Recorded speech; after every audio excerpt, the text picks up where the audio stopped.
convite da Higer, o Diário do Transporte faz essa visita ao Eletroterminal e também a todo o sistema de ônibus de Cascavel, que implantou 15 ônibus elétricos na operação, 13 padrão e 2 articulados. Aqui no Eletroterminal, ao lado do Terminal Oeste, a gente percebe a preocupação em relação à infraestrutura. O ônibus elétrico aqui atrás da gente carregando, há o carregador funcionando, mas uma subestação de média tensão específica para essa operação. Assim, não há impacto no fornecimento da região e do bairro. O Diário do Transporte conversa com o prefeito Leonaldo Paranhos, prefeito de Cascavel, que vai fazer para a gente um balanço até agora da operação com os ônibus elétricos. Prefeito, não foi apenas a operação e a compra dos veículos elétricos, né? Foi pensada toda uma questão de infraestrutura, é isso mesmo? É verdade. A questão dos ônibus ele é consequência de um projeto de mobilidade e de transporte que nós apresentamos em 2017. Alargamento de avenidas, foram 29 avenidas, novos corredores, abertura de novas vias, a instalação de mais de 800 abrigos de ônibus, os nossos novos terminais e aí sim, a adesão a um projeto audacioso que é uma transformação da nossa frota, começando com 10% da frota, são 15 ônibus elétricos que nós estamos já rodando em Cascavel. Além disso, o eletroterminal, evidentemente, para poder abastecer essa frota e também a usina nossa de energia solar que já está conectada à rede alimentando esses ônibus e parte dos próprios públicos do município. A infraestrutura, então, nascendo junto com a frota. Exato. Porque transporte é um conjunto, né? Você precisa oferecer à população, seja do transporte de ônibus, que isso tem que ser prioridade, a grande massa, hoje nós estamos aproximadamente com 70 mil embarques por dia, e também o transporte do dia a dia, da bicicleta, da motocicleta, do patinete, dos veículos. Nós temos uma frota em Cascavel com mais de 280 mil veículos.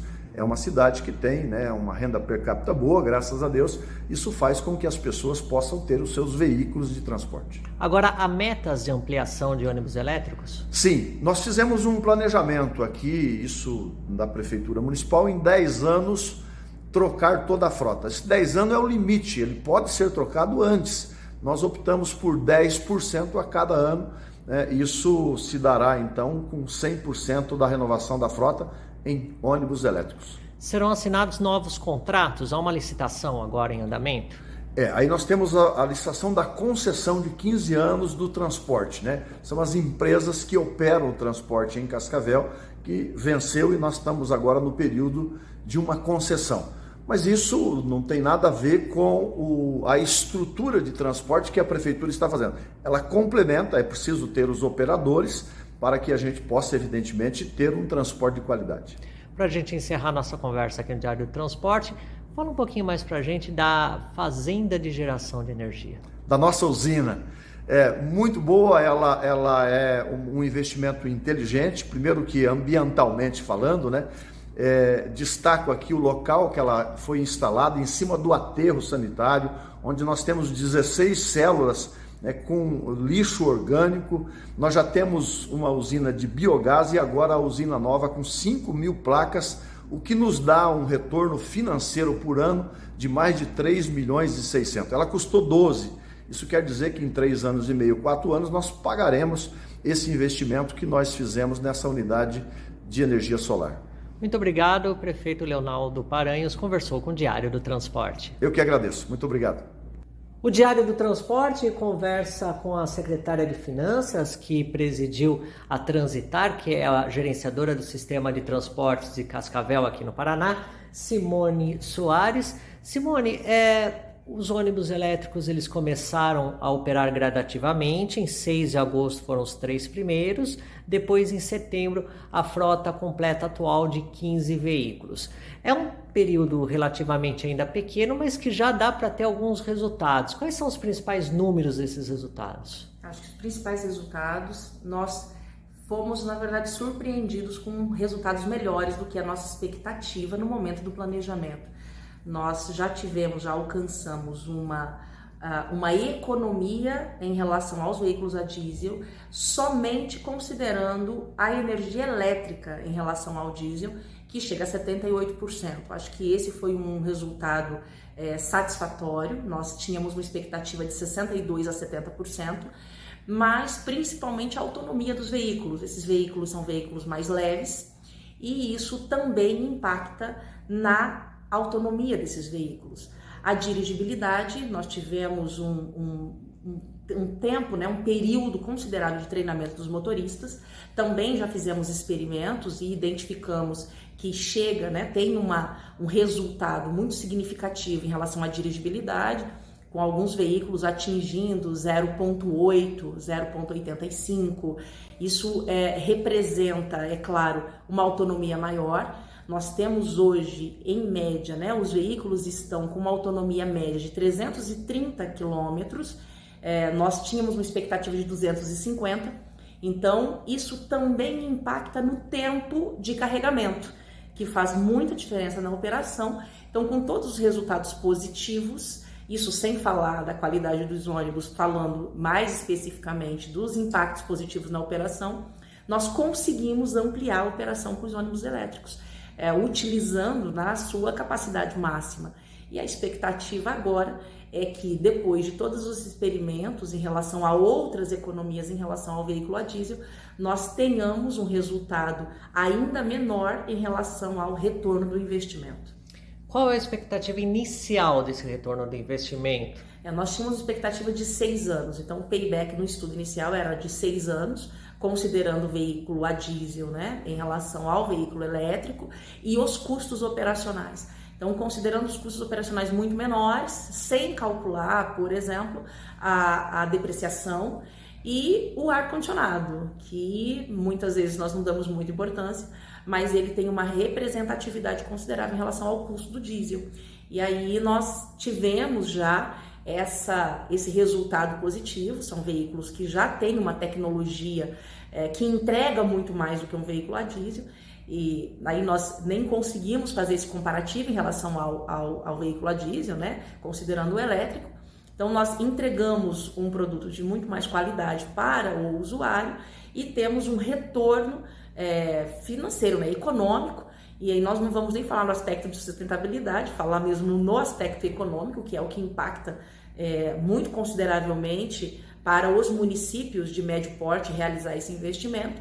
Mas nós temos já pensando no que nós já fizemos de experimentos até agora, nós temos uma perspectiva de que o retorno desse investimento seja menor do que os 6 anos avaliados inicialmente, antes de iniciar essas licitações para implementação desse projeto. Todo projeto que inclui não só a compra de ônibus elétricos, mas também inclui uma usina de geração de energia, inclui a infraestrutura, eletroterminal, foi de 70 milhões de reais, é isso? Nós chegamos próximos, 69 milhões, um pouquinho mais, 69 milhões, mas o recurso que foi, o financiamento, esse recurso que foi captado para esse projeto, que é um projeto para investimento específico em veículos e infraestrutura de baixa emissão de carbono, nós tivemos esses 70 milhões e o investimento chegou próximo a esses 70 milhões. Mas o planejamento já era para 100% das linhas troncais. Nós fizemos um investimento prévio de 15 ônibus, que representa 50%, mas tanto a usina fotovoltaica quanto a infraestrutura elétrica do eletroterminal já considera essa ampliação para 30 veículos. Então, já temos aí linhas de crédito aprovadas, tanto no governo federal quanto no governo estadual, para que o próximo gestor, caso entenda pertinente, faça esse investimento em mais 15 ônibus, já com essa parte de infraestrutura, que é um gargalo muitas vezes num projeto de eletrificação de frotas. Ele já tem essa infraestrutura pronta para fazer o investimento nos veículos e entregar essa frota das linhas troncais, 100% eletrificada. Então 100% da frota das linhas troncais, que daria em torno de 30 ônibus, até o final de 2025, início de 2026 é possível? É possível, já está planejado e o principal, com recursos aprovados para fazer esse financiamento. Agora é uma questão mesmo de decisão política de gestão. O Diário do Transporte conversou com Simone Soares. A operação dos ônibus elétricos em Cascavel é autossustentável. Isso porque ele depende de uma energia gerada para esse fim aqui, numa usina fotovoltaica, ou seja, uma usina de energia solar. A energia para esses ônibus elétricos vem dessas placas. São 5.000 placas que geram a capacidade hoje para 30 veículos no mínimo. E quem vai explicar o caminho dessa energia no Diário do Transporte é Elmo Rouve, ele que é engenheiro da prefeitura e vai contar qual é o caminho que a energia faz até chegar lá nos ônibus. Elmo, primeiro nas placas solares, é isso? Aqui na usina a gente tem, como já falado, 5.000 placas fotovoltaicas instaladas. Cada uma delas tem uma capacidade de produção de 660 watts, que somados aí dão 3.300 kW por hora de energia. Então, a partir dela, ela acaba produzindo essa energia em corrente contínua, ela passa por equipamentos que a gente chama de inversores. Lá ocorre a inversão de corrente contínua para corrente alternada, e nesses inversores a nossa potência total instalada são de 2.500 kW de energia gerada. A partir desses inversores a gente tem um processo de transformação, que a energia sai de baixa tensão para média tensão, ou seja, de 800 volts para 34.500, e depois elas são conectadas através de uma cabine e seguem o seu percurso para a rede da concessionária, onde a gente tem todo o nosso processo de compensação energética, priorizando sempre os eletroterminais de recarga dos ônibus. Elmo, e você falou de inversores, né? É aqui que acontece? Isso. Aqui a gente tem o que a gente chama de um skid. São 2 inversores de 250 kW cada um instalados. Então o que acaba acontecendo aqui? A corrente contínua que vem das placas, ela é convertida em corrente alternada. Então, após essa conversão em corrente alternada, ela sai com uma tensão baixa de 800 volts, passa pelo nosso quadro de controle e ela é elevada a 34.500 volts, que é onde vai ocorrer o processo em separado para cada skid. Seguindo esse circuito, ela entra para a nossa cabine de entrada e depois segue o percurso para compensação na rede da concessionária de energia. E agora a gente está quase que na etapa final para energia e para a rede da concessionária. A partir daqui o que acontece, Elmo? Então aqui nós temos 5 saídas que correspondem aos 5 transformadores que a gente tem na usina de 500 kW cada um. Depois daquele processo de inversão e de elevação de tensão, que a tensão chega a 34.500 volts, cada transformador entra individualizado, passa por um sistema de proteção da conexão com a rede e então ela segue o seu processo para compensação com a rede da concessionária. Então, a partir desse momento, essa rede já está disponibilizada para a concessionária de energia e o município pode fazer a priorização do processo de compensação para os eletroterminais e para as outras unidades consumidoras para a energia excedente. Ela traz uma economia de quase R$300 mil por mês para o município? Como a gente falou anteriormente, a gente tem uma capacidade de produzir em torno de 438 mil kWh por mês, né? Hoje o valor do quilowatt, devido à bandeira vermelha, está em torno de 93 centavos. Nesse processo de compensação, ele vai chegar em torno de 80 centavos. Então, aí, só nessa maneira a gente já tem uma economia de 300 a 330 mil reais em energia elétrica por mês para o município. Perfeito, muito obrigado pela sua participação aqui no Diário do Transporte. E o Diário do Transporte conversa com quem coloca a mão na massa, os motoristas.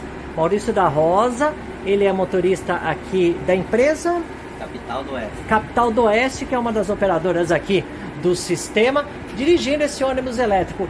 Qual é a diferença principal para quem está dirigindo? A principal ele é automático, né? Não tem câmbio, não tem marcha, ele acelera com a rotação conforme tu acelera, que ele aumenta a velocidade, ele não muda a marcha, tem carro automático. Certo.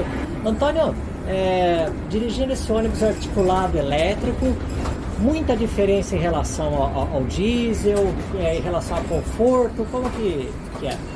Ah, é muita, né? Muita diferença, né? O que mais chama confortável, ar-condicionado, né? Cansa menos, né? Cansa menos, no Cansa final. bem menos. A carga horária aqui em Cascavel qual é? É 7h20. 7 horas e 20. E qual a sua impressão dos ônibus elétricos? Olha, eu gostei, é bem legal, o sistema de ar-condicionado é bem bacana, só que eu acredito que nos momentos de pico de horário, às 6 horas e tudo mais, eu acho que ele não comporta as pessoas suficientes que deveria comportar, fica muito apertado, muito calor, já vi bastante reclamação em relação a isso, mas esse ônibus aqui que eu pego do meio-dia, ele é bem tranquilo. Certo, você fala em relação ao tamanho dele? Deveria Ao ser... tamanho, eu acho que ele é muito pequeno, muito apertado, né? Os bancos que são altos, ele preocupa muito espaço. Faz pouco barulho, vibra pouco. Faz pouco barulho e é confortável. Gostei muito. Gostou bastante? Gostei. Tá, você recomenda usar? Recomendo. O que falta na acessibilidade nele, por exemplo? Rampa? O meu nome é Marcelo. Na verdade, o que acontece? O transporte coletivo elétrico, ele mantém som. Muitas das vezes a gente fica, como é imperceptível a sonoridade dele, teria que ter um sinal sonoro para falar pelo menos os pontos fixos, né, que é o central, né, para a gente poder ter um acesso, né. Agora, em relação à rampa, essas coisas, ficou bom. Só esse sistema que lá em Curitiba já tem, né. Que é o anúncio das paradas, por exemplo. Isso, Certo. Para o embarque, por exemplo, também, ele é mais silencioso, claro, do que o ônibus a diesel. No terminal tem um controle maior e tudo mais. Mas você pega, no sentido oposto, você pega no ônibus na rua, no ponto de rua. Sim. E aí, por ele ser silencioso, como que é perceber a chegada dele? Como que é essa questão? Então, esse é mais um ponto. Tem colegas nossos cegos que quase foram atropelados por conta da questão sonora. Como ele agora que ele está, a gente tem uma noção de que ele está contra o eixo, né? Agora está mais tranquilo, a gente tem um cuidado maior. Mas quando iniciou, era mais difícil. Até tem um barulho que põe, né? Para ele ficar um pouco mais, para ter a ciência, né, do barulho, né? Que está sendo conversado com o pessoal das empresas, né? Porque por exemplo, chega no ponto, tem algum aviso sonoro, por exemplo, para dizer, olha, ele está ou algum cruzamento, alguma coisa assim. Isso. Nosso contato no Diário do Transporte é com Carlos Eduardo, CEO da Tivex Higer, que vai conversar com a gente a respeito do case de Cascavel. Tudo isso que a gente mostrou de Cascavel, questão da operação, dos ônibus, da infraestrutura, da usina, o que isso pode trazer de lição e de exemplo para ser implantado, por exemplo, em outras cidades com uma realidade populacional, econômica semelhante. Esse caso, Adam, foi um caso que é um exemplo não só para o Brasil, como para a América Latina. Estamos recebendo várias visitas de comitivas do Chile, do Uruguai, da Colômbia, querendo entender como funciona o nosso projeto. E ele foi um projeto ímpar, porque a gente tem a solução totalmente integrada. A gente tem a infraestrutura de recarga, com os carregadores dimensionados para os veículos, 14 veículos ao mesmo tempo. Temos também infraestrutura, além desse eletroterminal, em 2 outros terminais, que seriam infraestrutura que podem funcionar como recarga de oportunidade. Temos a energia 100% renovável, considerando os painéis solares que foram construídos especificamente no aterro, que também traz aí o conceito de sustentabilidade. E essa energia ela é suficiente não só para os veículos que estão rodando, como também compensam parte da energia dos prédios da administração pública. E tem os próprios veículos, em 2 tamanhos de veículos. Nós temos o veículo de 13 metros, são 13 veículos de 13 metros e 2 articulados de 18 metros, com muita tecnologia de carregamento USB, 100% piso baixo, ele tem um sistema integrado que ele pesa de 20% a 30% menor do que as soluções que existem hoje no mercado, com autonomia e performance chegando no tamanho padrão de 0,9 kWh por quilômetro, que é um benchmark não só do Brasil como da América Latina, e isso traz o conceito para a gente expandir para as outras cidades brasileiras, para os outros estados, que podem vir na variação de pacotes independentes, ou podem vir numa solução única, que é um pouco da nossa pegada agora da TVX Haier, de oferecer a solução completa para nosso cliente. Então vai desde o diagnóstico, o projeto, identificar qual é a tecnologia, o produto para rodar naquele município, seja um ônibus urbano, seja um ônibus rodoviário, seja um caminhão ou uma van.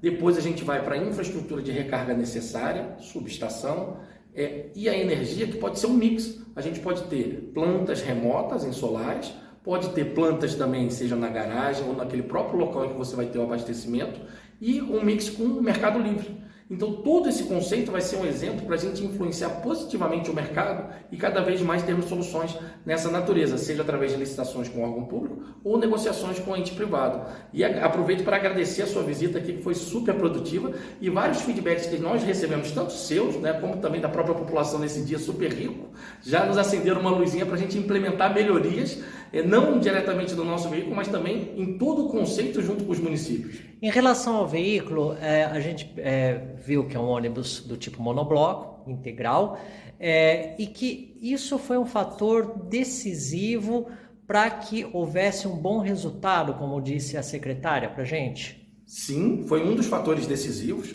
e tanto é quanto a secretária, o prefeito, eles declaram, essa solução, essa tecnologia, que é uma tecnologia renomada mundialmente, ela foi capaz de você trazer menos peso e menos desgaste para o pavimento, além de trazer um efeito de uma performance melhor. Então todo esse conceito faz com que o município já queira investir numa segunda fase de mais ônibus para a população. Hoje são 15 veículos elétricos rodando, cerca de 12% da frota, mas em até 10 anos 100% dessa frota vai ser elétrica. E foi possível personalizar também o ônibus de acordo com as exigências do gestor público? Sim, foi possível. Isso também é uma outra facilidade, uma outra competência que nós temos, que é de entender a necessidade do cliente e poder fazer adaptação e criar um projeto, atualmente em nossa fábrica na China, mas futuramente em nossa fábrica no Brasil, adequando a necessidade específica. Por exemplo, esse veículo tem porta dos dois lados, ele tem todo o conceito de acessibilidade. Então você traz ali o melhor da tecnologia para atender a necessidade específica do município. Carlos Eduardo, a gente agradece bastante sua participação aqui no Diário do Transporte. Obrigado, eu que agradeço a sua visita.